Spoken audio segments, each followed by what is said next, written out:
Hey, what's up? Rob Nolan here, author of the best-selling Gypsy Jazz Songbook series and creator of Fast Track and Transfusion.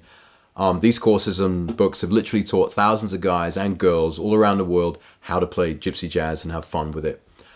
In this series of videos, I'm answering your questions and getting to the nitty-gritty of some cool topics within playing Gypsy Jazz. And I've got a question from David, who's from Richmond, Virginia. And this is a great question, and I think, you know, David's coming from playing rock and blues, and he's having a hard time improvising and sounding authentic in Gypsy Jazz, and so harmonically and melodically, he's kind of looking for some pointers to help him to start to improvise in this style and sound authentic, so it just doesn't sound like he's. And I know what he's saying. I think, because I was a little bit the same, coming from blues, let's say blues, rock. So in blues, when you're playing blues, let's say you're in A, you know this.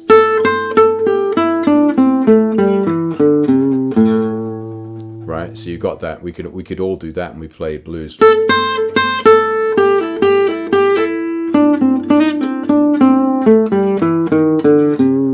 Basically the blues pentatonic scale, or whatever it's called. It's you know that sound, right? You hear it all the time. Walk in any music shop and some guy's going, and I love that music. It's great. So like obviously how do you sound authentic in Gypsy Jazz and jazz, and how do you sound harmonically convincing and all that stuff? It's a massive topic, and all I can do in this one video is give you a quick little pointer which can help you start to do that. And so here it is. So say you're just doing that, you're in A minor, and see what would happen. You'd be in the jam, it'd be going like that, and then Dave from Richmond would be going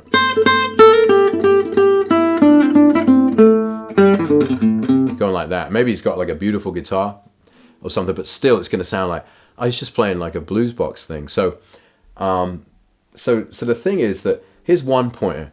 The word chromatics, okay?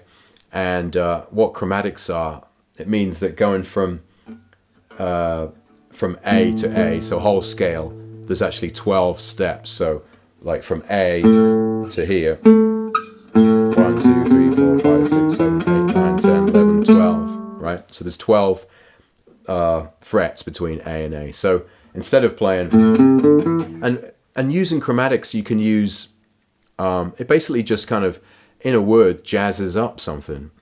So instead of going, if you use chromatics, it means you just kind of go.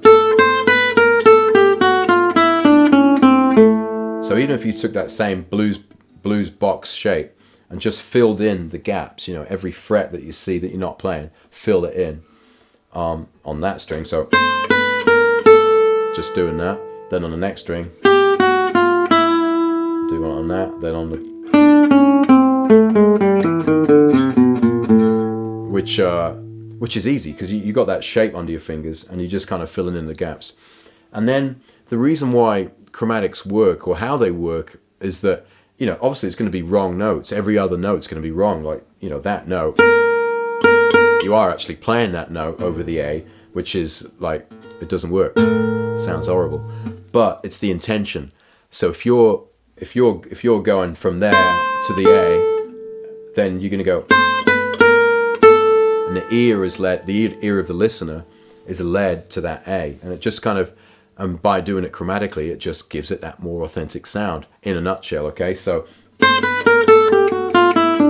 just using this example of kind of chromaticizing the blues box pentatonic kind of thing. So.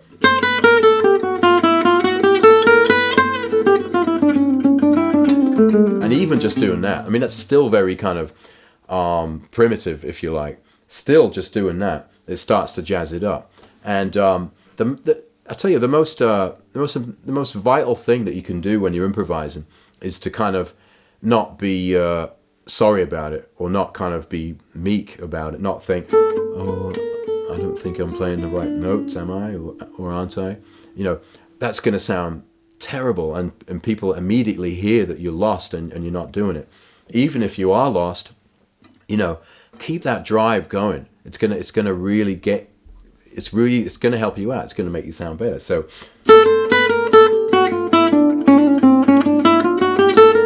So just have a, Dave, if you're watching this video, just take that blues thing and just start using chromatics. And then obviously you can do that with everything. So a scale, a G major scale. So, you're going to play over G major. It sounds like I'm just using a G major scale because yeah, it does.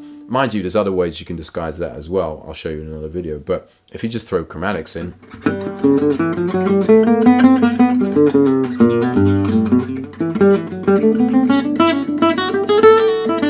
you know what I mean? So you start doing that. So you can do it to the blues scale there, you can do it to a major scale, a minor scale, every scale. And until there isn't actually scales, it's just, notes leading somewhere and leading the listener in the ear and making some really authentic, brilliant sounding music. So, by the way, I've got a whole course about doing this. My original licks course is an online video course which teaches you specifically how to improvise. So, if you're looking to improvise, then check out Original Licks. It's a really cool course. But there's one pointer about sounding authentic or breaking out of the blues sound and sounding more authentic playing gypsy jazz. Chromatics, okay? So that's the lesson this week. And thanks very much for watching. Don't forget to check out gypsyjazzsecrets.com. That's the iPad magazine, which is packed full of awesomeness in the gypsy jazz world. Thanks for watching. I'll talk to you really soon.